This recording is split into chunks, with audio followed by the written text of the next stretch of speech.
ಎಲ್&ಟಿ ಅಧಿಕಾರಿಗಳಿಗೆ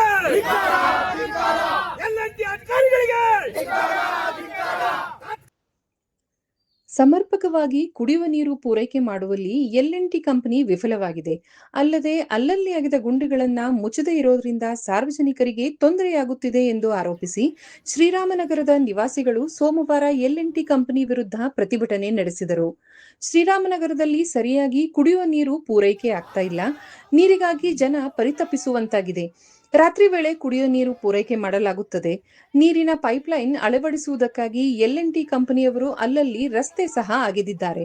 ಆದರೆ ಅಗೆದ ರಸ್ತೆಗಳನ್ನ ಹಾಗೆ ಬಿಟ್ಟಿರುವುದರಿಂದ ಅವು ದೊಡ್ಡ ದೊಡ್ಡ ಗುಂಡಿಗಳಾಗಿ ಪರಿವರ್ತನೆಯಾಗಿವೆ. ಇದರಿಂದ ಇಲ್ಲಿ ಸಿಟಿ ಬಸ್ಗಳು ಸಹ ಬರ್ತಾ ಇಲ್ಲ. ಹೀಗಾಗಿ ಎಲ್&ಟಿ ಕಂಪನಿಯಿಂದ ಆಗ್ತಾ ಇರೋ ಈ ಸಮಸ್ಯೆಗಳನ್ನ ಬಗೆಹರಿಸಬೇಕು.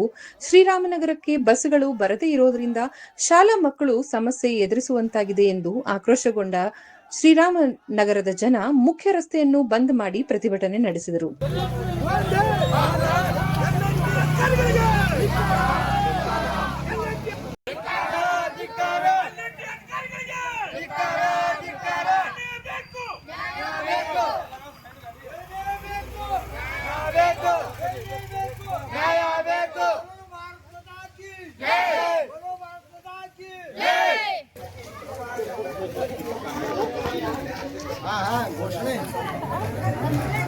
ನೀರು ಸರಬರಾಜು ಮಾಡುತ್ತಿರುವಂತಹ ಎಲ್&ಟಿ ಕಂಪನಿಗೆ,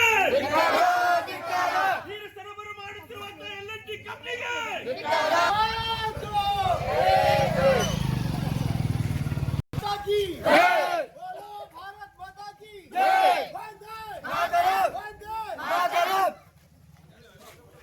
ಯಾಕಂತಂದ್ರೆ ಜನಗಳ ಪ್ರೀತಿ ವಿಶ್ವಾಸ ಗಳಿಸೋದು ಭಾಳ ಇರ್ತೈತಿ. ಇವ್ರಿಗೆ ನಾಚಿಕೆ ಮಾನ ಮರ್ಯಾದೆ ಎಲ್&ಟಿ ಕಂಪ್ನಿ ಏನೂ ಇಲ್ಲೇ ಇಲ್ಲ. ಬಂದಕ್ಕಂತ ರಾತ್ರಿ 1 ಗಂಟೆ 2 ಗಂಟೆಗೆ ನೀರು ಬಿಡ್ತಾರೆ. ವಾಲ್ಮ್ಯಾನ್ಗಳಿಗೆ 1 ಗಂಟೆ 2 ಗಂಟೆಗೆ ವಾಲ್ಮ್ಯಾನ್ಗಳಿಗೆ ಕೇಳಕತ್ಕೊಳ್ಳಿ ನಮಗೆ ಲೈನ್ ಯಾವಾಗ ಕೊಡ್ತಾರೆ ಅವಾಗ ಮಾಡ್ತೀನಿ ಅಂತ ಹೇಳ್ತಾರೆ. ಮೊದಲೇಕ್ಕೆ ವಾಲ್ಮ್ಯಾನ್ಗಳು 1 ಗಂಟೆ 2 ಗಂಟೆಗೆ ನೀರು ಬಿಡಬೇಕಾಗಿತ್ತಲ್ಲ, ಮತ್ತು ಅವ್ರು ಯಾಕೆ 12-1 ಗಂಟೆಗೆ ಪೂರ ಮುಗಿಸ್ತಿದ್ರ. ಇವತ್ತಿಂದ 1 ವಾರ ನಿಮಗೆ ಗಡುವು ಕೊಡ್ತೀವಿ. ಮೇನ್ ಬಸ್ ಏನು ಬರ್ತಾ ಇದೆಯಲ್ಲ ಆ ರೋಡ್ನೆಲ್ಲನೂ ಪ್ಯಾಚ್ ವರ್ಕ್ ಮಾಡಬೇಕು. ಎಲ್ಲೆಲ್ಲಿ ಪ್ಯೂರ್ಸ್ ಹಾಳಾಗೈತಿ ಅವನ್ನೆಲ್ಲ ಪ್ಯೂರ್ಸ್ ಹಾಕಿ ಕ್ಲಿಯರ್ ಮಾಡಿಕೊಡ್ಬೇಕು. ರಾತ್ರಿ 10 ಗಂಟೆ ಮೇಲೆ ನೀರು ವಾರ್ಡ್ನಾಗ ಬಿಡ್ತಕ್ಕದ್ದಲ್ಲ. ನೀವು 2 ದಿನ ಬಿಡ್ತೀರಿ 3 ದಿನ ಬಿಡ್ತೀರಿ ಗೊತ್ತಿಲ್ಲ. ಇಲ್ಲಿ ನಮಗೆ ಎಲ್&ಟಿ ವತಿಯಿಂದ ಭಯಂಕರ ಪ್ರಾಬ್ಲಮ್ ಆಗಿದೆ. ಏನಂದರೆ ಮೇನ್ ಆಗಿ ನೀರಿನ 24x7 ಕನೆಕ್ಷನ್ ಕೊಡ್ತೀವಿ ಅಂತ ಹೇಳಿ ಬಂದರು. ಎಲ್ಲ ಕಡೆಯಿಂದ ರೋಡ್ ನಮ್ಮದು 30-35 ವರ್ಷದ ನಂತರ ರೋಡ್ ಆಗಿರೋದನ್ನು ಎಲ್ಲ ಕಡೆ ನಡುವೆಲ್ಲ ತೆಗೆದಿಟ್ಟರು. ರೋಡ್ ಪಕ್ಕದಲ್ಲಿ ತೆಗೆದಿಟ್ಟರು.